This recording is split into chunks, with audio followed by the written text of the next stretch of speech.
Well, hello everyone. Welcome to one of the rare pre-recorded episodes of Pink Flame of Liberty.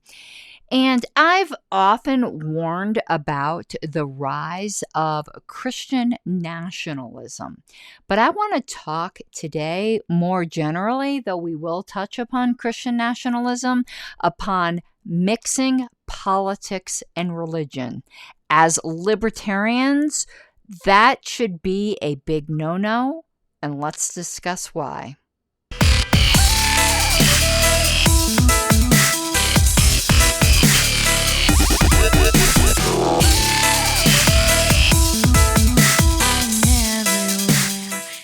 Okay, some of you who don't know my background, I come from a fundamentalist Christian background. I still consider myself a Christian, though I know some of my fundamentalist brethren might not, and that's okay. I still sleep like a baby at night. I know what my relationship with God is. But sometimes I have to deal with people that were preachers or other teachers that I really respected at the time. And I have to say that I really do still respect them today. Today, I want to deal with something that was said by Dr. James White. Those of you who may not be familiar with him, he is just very well known within the Baptist, and it would be more the Reformed Baptist, absolutely the Reformed Baptist community. For tons of debates. He's a very skilled debater. He was someone that I used to really follow and I still listen to regularly because my YouTube consumption runs the gamut. I listen to the left, the right. I listen to a lot of atheists. I listen to a lot of Christians. Funny enough, one type of content I don't consume a lot of is libertarian content because I already agree with them. I want to hear from people that I don't necessarily agree with. And one thing that I will give James White credit for, and as you notice, I am trying out this second cam angle, and you can see my basement window here even has pink curtains. Anyway, one thing I've really respected James White for is his stance against Christian nationalism. And those of you who are flirting with that, if you happen to be Baptist, you might want to really take a listen to some of his shows on this issue because he talks about how Christian nationalism necessarily leads to sacralism. And loosely defined, sacralism is where the state directs the church. And he understandably points out the danger in that because it was very often Anabaptists that got what was called the third baptism. And that was basically being drowned in the river for being a heretic. And that Baptists of all people should fear the sacralists, should fear the state dictating what the church should believe. And that very much is part and parcel of Christian nationalism.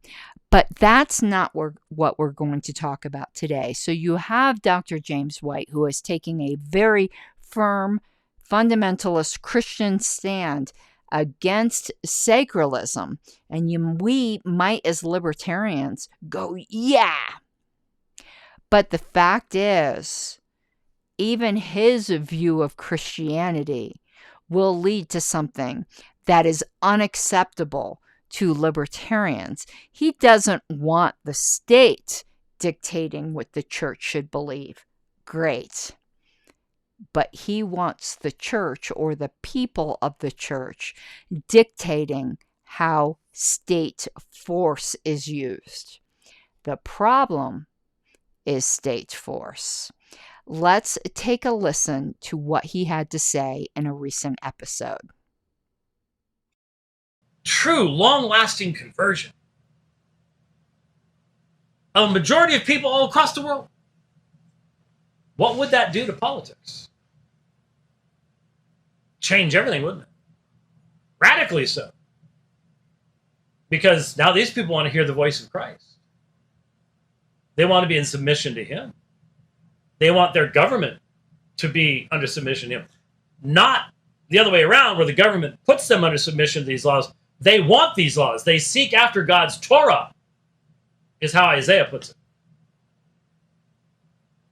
Would that change politics? Of course.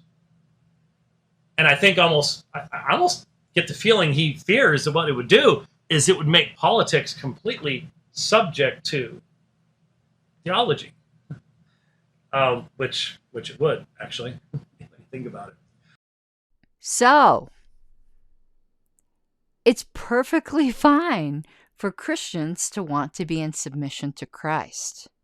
But to say you want the state to be, and I realize some of my audience might agree with that, but that means forcing through state state coercion, but it might also be state enforced conversion, though that might get into the opposite realm of sacralism. But even the non-sacralist view is that the people will demand that the state be in submission, which means that state coercion, state laws will then dictate laws for everybody, whether they are Christian or not. You as a Christian can live freely in submission to whatever your view is of God's law, as long as it does not commit aggression against other people, as much as you want. You can form Christian communities, but the minute you want the state to enforce that, you have left the realm of libertarianism. And this is a huge danger.